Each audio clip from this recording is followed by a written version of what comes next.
नमस्कार दोस्तों, मेरे channel black diamond makeup studio में आपका स्वागत है। दोस्तों, आज की वीडियो है हेयर रिबॉन्डिंग पर। हेयर स्मूथनिंग भी उसे कह सकते हैं और हेयर स्ट्रेटनिंग भी कह सकते हैं। बस थोड़े थोड़े डिफरेंस होते हैं इन सब में, लेकिन करने का तरीका सबका सेम होता है। तो आज की वीडियो में हम देखेंगे किस तरह से हम रिबॉन्डिंग करते हैं। अगर आप रिबॉन्डिंग या स्ट्रेटनिंग करना नहीं जानते हैं तो दोस्तों मैं ये आपको श्योरली कहूँगी कि आप ये वीडियो देख के रिबॉन्डिंग करना तो सीख ही जाएंगे। तो देखिए क्या क्या प्रोडक्ट हमें यूज़ होंगे। तो ये है लॉरियल का एक्सटेंशो स्ट्रेटनिंग क्रीम और ये एक्स्ट्रा रेसिस्टेंट क्रीम है जो कि ब्लैक कलर उसमें एक डॉट होता है वो है।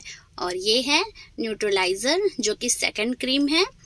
उसके बाद ये मास्क लॉरियल का ही है और ये शैम्पू ये भी लॉरियल एक्सटेंशो का ही है जो कि हम ये क्लाइंट को देंगे।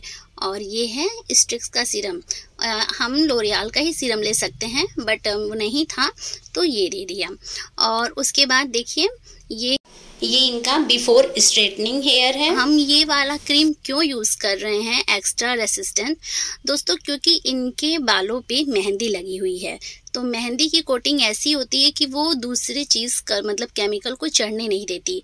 तो इस वजह से हमें ये वाली क्रीम यूज़ करनी हो रही है। तो सबसे पहले हम बालों को वॉश करेंगे। बालों में हम लॉरियल एक्सटेंशो की ही क्रीम शैम्पू से शैम्पू करेंगे और हमें बहुत ही अच्छे से शैम्पू करनी है। 3 टाइम्स शैम्पू करनी है ताकि बालों से जितना हो सके हम मेहंदी को निकाल सकें। क्योंकि मेहंदी की कोटिंग है तो हमारा जो क्रीम एप्लीकेशन होगा उसका वर्क अच्छे से नहीं होगा। और दोस्तों इन्होंने सिर्फ 6 दिन या 7 दिन पहले मेहंदी लगाई थी। और अगर आप स्ट्रेटनिंग करवाने जा रहे हैं या आप किसी का कर रहे हैं तो प्लीज़ आप उनको ये ज़रूर बताएं कि स्ट्रेटनिंग करवाने से कम 1-2 महीने पहले वो मेहंदी लगाएं, तभी उसका रिज़ल्ट काफ़ी अच्छे आते हैं। और इस तरीके से तुरंत मेहंदी लगा के आप या कलर करवाइए या फिर स्ट्रेटनिंग करवाइए, ये केमिकल वर्क तो उसका रिज़ल्ट उतना अच्छा नहीं आता है। बट इन्हें करवाना था, इन्होंने बोला कि नहीं आप कर दीजिए, तो इस वजह से हम लोगों ने कर दिया। लेकिन अगर आप खुद पर्सनली करवाने जा रहे हैं तो प्लीज़ आप मेहंदी ना ही लगाइए, कम से कम 3 से 4 महीने का एक गैप रखिए। तो ये हेयर रिबॉन्डिंग का सबसे फर्स्ट प्रोसेस होता है बालों में शैम्पू करना। तो और इसके लॉरियल एक्सटेंशो के 2 क्रीम आते हैं, एक आता है रेसिस्टेंट और एक दूसरा आता है एक्स्ट्रा रेसिस्टेंट। तो एक्स्ट्रा रेसिस्टेंट हम वर्जन हेयर पे, वेरी कर्ली हेयर पे और इस तरह से मेहंदी वाले हेयर पे यूज़ करते हैं। तो अभी देखिए इनका शैम्पू हो जाने के बाद इस तरह से हम टॉवल ड्राई कर देंगे। यानी थोड़ा देर हमें बालों को तौलिए में इस तरह से लपेट के रखना है ताकि जो भी पानी है वो ऑब्जॉर्व हो जाए। फिर उसके बाद हम इस तरीके से ड्रायर से, तो ड्रायर में कोल्ड और वार्म दोनों ही हीट आता है, तो हमें वार्म वाला कूल वाला ही पहले कूल वाला देना है, फिर उसके बाद वार्म वाला देना है। और इस तरीके से ड्रायर ऊपर से नीचे की ओर लाना है ताकि जो पानी है बालों का वो नीचे की तरफ आए और बालों को हमें एकदम सुखा देना है। तो इस तरह से देखिए पहले ठंडा हवा देंगे, फिर धीरे धीरे हम थोड़ा सा गर्म हवा देंगे और ड्रायर को ऊपर से नीचे की ओर लेते आएंगे। दोस्तों हेयर रिबॉन्डिंग या स्मूथनिंग करना इतना कठिन नहीं होता, लेकिन आप सही तरीके से सही क्रीम यूज़ करें तो बहुत ही अच्छे से उसका रिज़ल्ट आता है। आप घर पे करना चाहें तो घर पे भी कर सकते हैं। और आप अगर पार्लर में आपका पार्लर है, आप कभी नहीं किए हैं तो इस तरीके से आप कर सकती हैं। बहुत ही ईजी होता है। बस हमें ध्यान रखना है कि किस हेयर पे कौन सा क्रीम लगाना है, कितने टाइम रखना है, क्या उसका प्रोसेस है। और करते करते चीज़ें खुद ब खुद आ जाती हैं। तो पहले हम इस तरह से ब्लो ड्रायर से बालों को सुखाएंगे, फिर इस तरह पैडल ब्रश से थोड़े थोड़े बालों को लेके पॉलिशिंग करेंगे जिससे कि बाल पूरा 100% ड्राई हो जाए। तो थोड़ा थोड़ा सेक्शन लेते हुए इस तरह बालों को ब्लो ड्रायर करेंगे और पूरे बालों को हमें ऐसे ही कर देना है। तो रिबॉन्डिंग के लिए हमें इस तरह का एक पैडल ब्रश की भी बहुत ज़्यादा ज़रूरत होती है बिना इस ब्रश के हम पॉलिशिंग नहीं कर सकते, नॉर्मल कंघी से नहीं हो पाएगी। तो अगर आप रिबॉन्डिंग करना चाहेंगे तो आपको इस तरीके का एक क्रीम के साथ साथ ड्रायर, पैडल ब्रश और जो होता है स्ट्रेटनिंग मशीन, ये जो है सबसे मेन होता है, वो हमें चाहिए टाइटेनियम प्रो स्ट्रेटनिंग मशीन। तो इस मशीन के भी बिना आपकी रिबॉन्डिंग नहीं हो सकती। अगर आप कोई जैसे नॉर्मल स्ट्रेटनिंग मशीन लेंगे तो उससे नहीं होगी। आपको स्ट्रेटनिंग करने के लिए इस तरह से ये आइकॉनिक का स्ट्रेटनिंग मशीन है, जो कि बहुत ही अच्छे से बालों को आयरन करता है। तो अभी थोड़ा मतलब रफली फर्स्ट टाइम स्ट्रेट कर लेते हैं, ताकि अगर क्रीम एप्लीकेशन बहुत ईजिली हो जाए।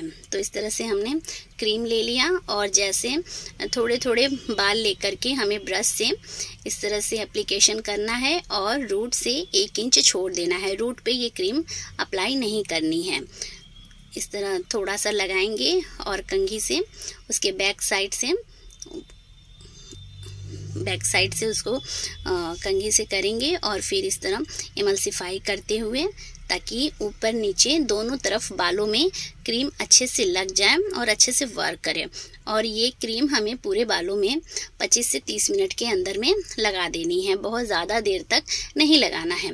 और अगर आप बिगनर हैं, आप अभी लगा रहे हैं, टाइम हो रहा है, तो आप एक तरफ लगाने के बाद अगर टाइम ज़्यादा हो रहा है तो उस पर वाटर का स्प्रे कर दीजिए, ताकि जो उसका काम है वो थोड़ा धीरे हो, ताकि दूसरी तरफ भी आप लगा सकें। तो इस तरह धीरे धीरे आपको सेक्शन बाय सेक्शन पूरे बालों में, मतलब ईयर टू ईयर पहले सेक्शन निकालेंगे और पीछे भी सेक्शन निकालेंगे। इस तरह से सेक्शन निकालते हुए पूरे बालों में आपको क्रीम एप्लीकेशन कर लेना है। सेक्शन के लिए आप किसी की हेल्प ले सकते हैं, अकेले करने में और टाइम लगता है। अगर कोई इस तरह से सेक्शन निकाल के दे देता है तो बहुत इजी होता है और जल्दी जल्दी काम हो जाता है। और ये जो प्रोसेस होता है रिबॉन्डिंग का, वो बहुत टाइम लेता है। तो ये कम से कम 3 से 4 घंटे लेते ही हैं। तो आप किसी की ज़रूर, मतलब 1 से 2 लोग अगर रहते हैं तो काफ़ी इजी हो जाता है, काम जो है थोड़ा जल्दी हो जाता है। तो इस तरीके से देखिए, बालों को स्ट्रेट करते हुए बीच बीच में हमें कंघी भी करना है, ताकि क्रीम जो है पूरी जगह बहुत अच्छे से हो जाए। अगर आप इस तरह से बीच में कंघी नहीं करेंगे तो क्या होगा कि कहीं क्रीम अच्छे से जाएगा, कहीं नहीं, तो वहाँ के बाल वेवी रह जाएंगे और जहाँ क्रीम एप्लीकेशन अच्छे से हुआ है वहाँ स्ट्रेट रह जाएंगे। तो हमें बहुत ही अच्छे से क्रीम एप्लीकेशन करना है, बीच बीच में कंघी करते रहना है, इमल्सिफाई करना है और इस तरह से पूरे बालों में क्रीम का एप्लीकेशन हमें करना है। अभी एक साइड के बाल पूरे हो गए हैं, अब हमें दूसरे साइड के करने हैं।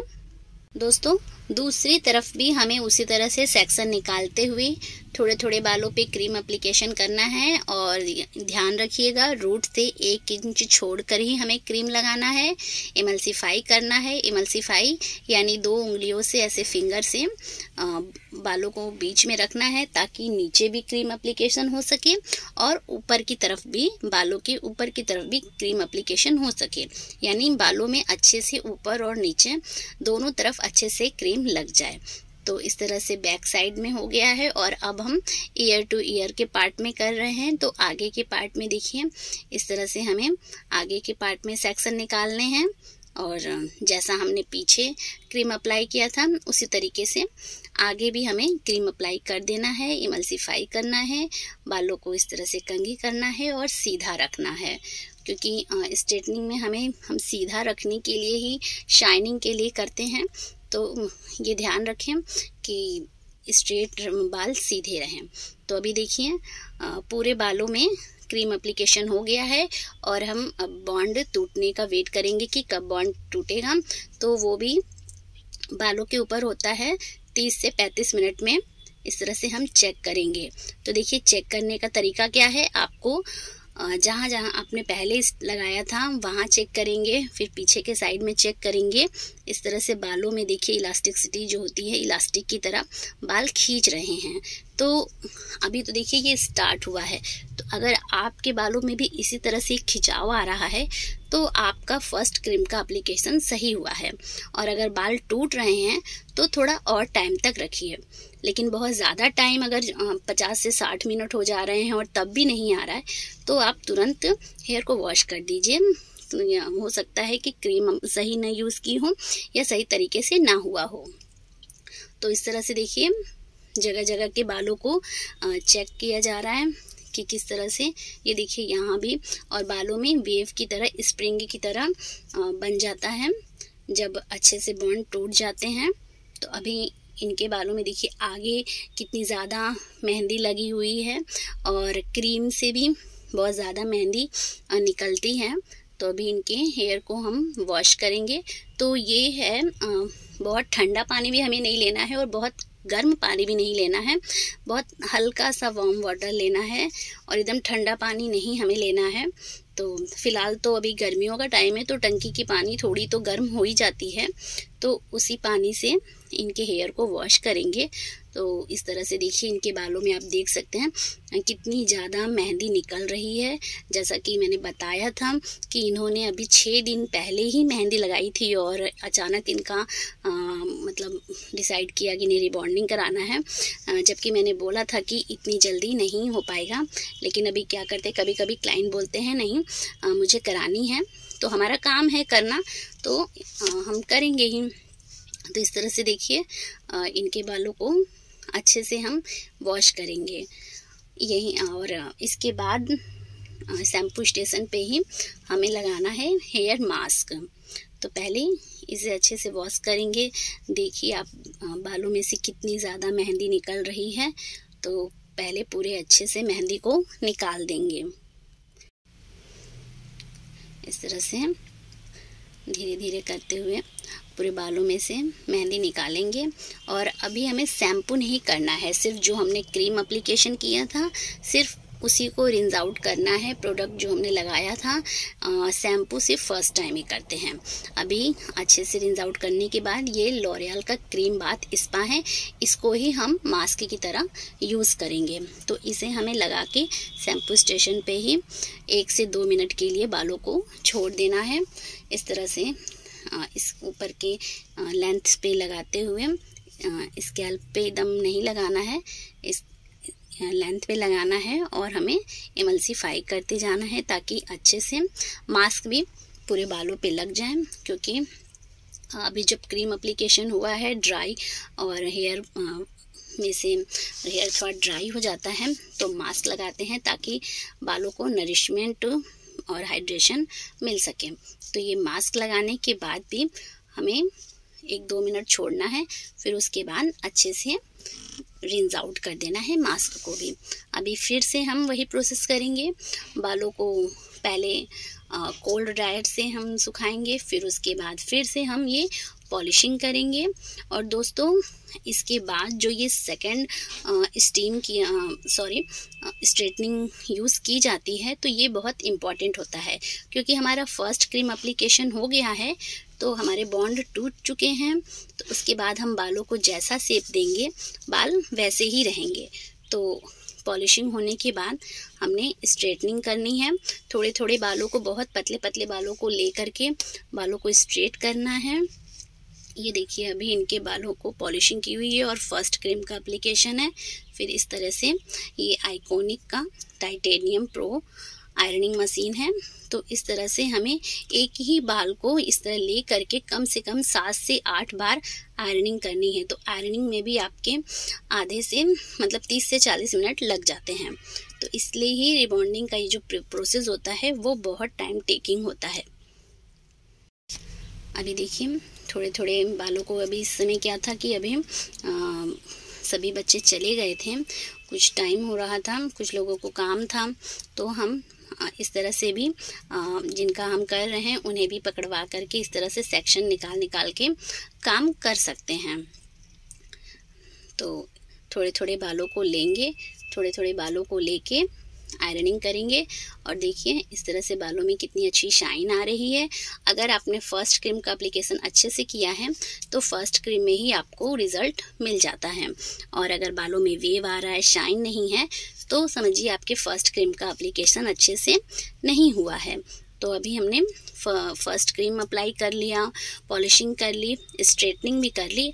अब है सेकंड क्रीम की बारी, जो है ये न्यूट्रलाइज़र, जो कि हमारा हेयर के बॉन्ड टूट गए हैं, हेयर स्ट्रेट हो गए हैं, और हेयर को स्ट्रेट फिक्स रखने के लिए हमें ये चाहिए न्यूट्रलाइज़र, जो कि सेकंड क्रीम बहुत ज़रूरी है। अगर आप सेकंड क्रीम नहीं लगाते हैं तो आपके बालों का जो रिबॉन्डिंग का प्रोसेस है वो पूरा नहीं होगा और सही नहीं होगा। तो जितना फर्स्ट क्रीम इम्पॉर्टेंट है उतना ही सेकंड क्रीम भी इम्पॉर्टेंट है। तो ये लगाने का जो तरीका है, जैसे हमने फर्स्ट क्रीम थोड़े थोड़े बालों को लिया और इमल्सिफाई करते हुए लगाया, तो उसी तरीके से सेकंड क्रीम को भी थोड़े थोड़े बालों को लेंगे, इमल्सिफाई करते हुए लगाएंगे। और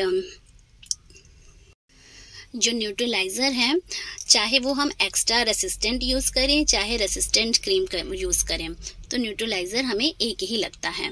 तो ये देखिए, ये पूरे बालों में न्यूट्रलाइज़र लग चुका है और इसे हमें लगा के बहुत ज़्यादा देर नहीं छोड़ना है। इनके मेहंदी वाले बाल थे तो हमें 8 से 10 मिनट के लिए छोड़ना है। फिर उसके बाद इस तरह से शैम्पू स्टेशन पे ला करके बालों को अच्छे से वॉश कर देंगे। जितना भी क्रीम लगा हुआ है बहुत अच्छे से बालों में से निकाल देंगे। और दोस्तों, जब न्यूट्रलाइज़र की एप्लीकेशन करें तो ये ध्यान दें कि क्लाइंट इधर उधर ज़्यादा सर ना हिलाएं, वो सीधे रखें। और हमें क्लाइंट को बोलना भी है कि मतलब रिबॉन्डिंग होने के बाद वो अपने बालों को कान के पीछे ना करे, बालों को मोड़े ना, क्लचर ना लगाएं। और 3 दिन बाद हमें स्पा के लिए बुलाना है। तो ये देखिए, इनका वॉश होने के बाद हमने एक बार फिर से आयरनिंग कर दी और ये है इनका फाइनल रिज़ल्ट। और अभी हम इन्हें 3 दिन बाद फिर स्पा के लिए बुलाएंगे। तो सॉरी दोस्तों, स्पा की वीडियो तो नहीं ले पाई, लेकिन मैं नेक्स्ट रिबॉन्डिंग की एक और वीडियो डालूंगी और स्पा की भी डालूंगी। तो दोस्तों, अगर आपको वीडियो अच्छी लगे, नॉलेजफुल लगे, तो प्लीज़ लाइक ज़रूर करिएगा। और कोई क्वेश्चन हो तो प्लीज़ कमेंट करके ज़रूर पूछिएगा। और चैनल को अभी तक सब्सक्राइब नहीं किया तो सब्सक्राइब ज़रूर करिएगा। और ये देखिए, आप इनका रिज़ल्ट देख सकते हैं कि कितना अच्छा आया है। और ये बहुत खुश भी थी। और आपको मैं 3 दिन बाद वाला भी इसे दिखा देती हूँ। तो दोस्तों, ये वाला जो है हेयर रिज़ल्ट है, ये आफ्टर 3 डेज, मतलब जैसे एक दिन रिबॉन्डिंग की, एक दिन गैप देके थर्ड वाले दिन जो बुलाया है, इनका स्पा किया, फिर उस दिन का है ये रिज़ल्ट। और उस दिन और भी ज़्यादा अच्छे बाल हो जाते हैं। और हमें क्लाइंट को शैम्पू और मास्क और सीरम देना है यूज़ करने के लिए। अगर आप दूसरे शैम्पू और सीरम वगैरह यूज़ करेंगे तो आपके जो रिबॉन्डिंग है वो ज़्यादा लॉन्ग लास्टिंग नहीं रहेगा, ज़्यादा दिनों तक नहीं रहेगा। तो जितना हम अच्छा इसका केयर करेंगे तो उतनी अच्छी, उतने टाइम तक हमारी रिबॉन्डिंग रहती है। तो बस दोस्तों, वीडियो यहीं ख़त्म करती हूँ। आप सभी अपना ख्याल रखिए। आप सभी को मेरा नमस्कार। मिलते हैं नेक्स्ट वीडियो में।